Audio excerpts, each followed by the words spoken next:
Okay, once you've got an HOP client into the system, meaning QuickBooks, and you've done the proper steps to show that they are an HOP client, you have to do their monthly billing.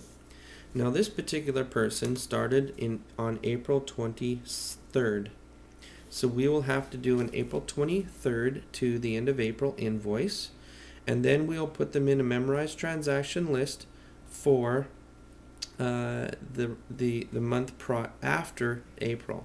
I'll show you that on a different video.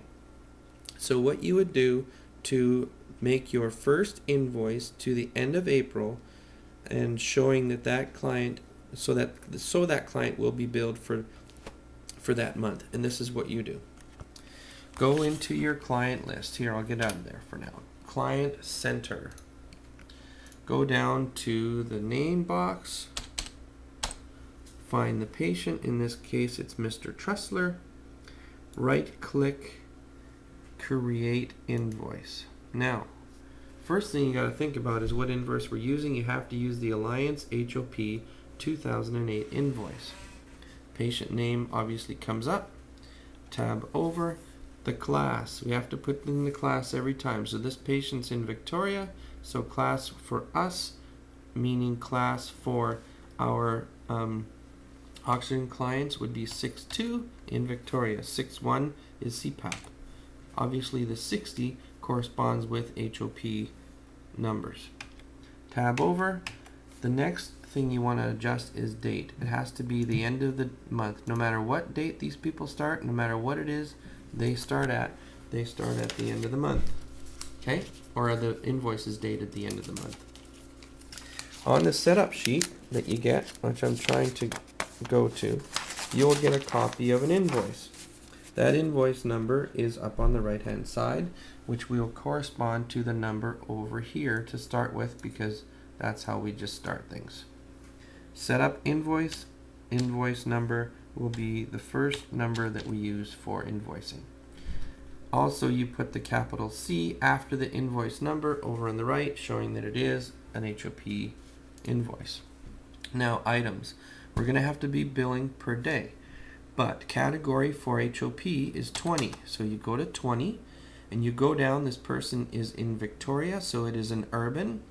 We want urban dual equipment. They are getting a home fill Invacare, so they are obviously dual. So dual per day. Now, quantity. Set up on the 23rd, we count the 23rd.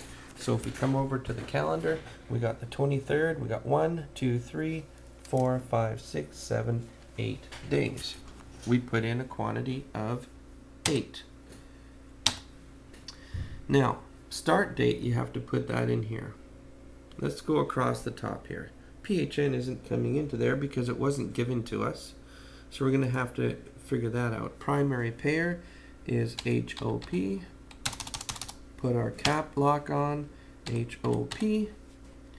Comments, under comments, we are going to, I can't remember. I think it's dual. I think so. I can't remember. I think that's where we put dual. D-U-A-L, because they've got dual equipment. I can't remember. I think it's in equipment, obviously. We're going to put dual under equipment. If it's wrong, I'll make a new video. Start date is the 23rd dash APR, meaning April dash 09. Okay? So those are the categories going across the top. Now that will fill in some of the different areas of our month-end billing. Basically, that's all you do. You press save. The other part that you have to make sure of is that you've got down here, it says to be printed, and that's clicked off. Normally it is to be printed, and no problems. We just press save close. Now this client is going to need a memorized transaction to show the next month so you don't miss next month, and we'll do that in the next video.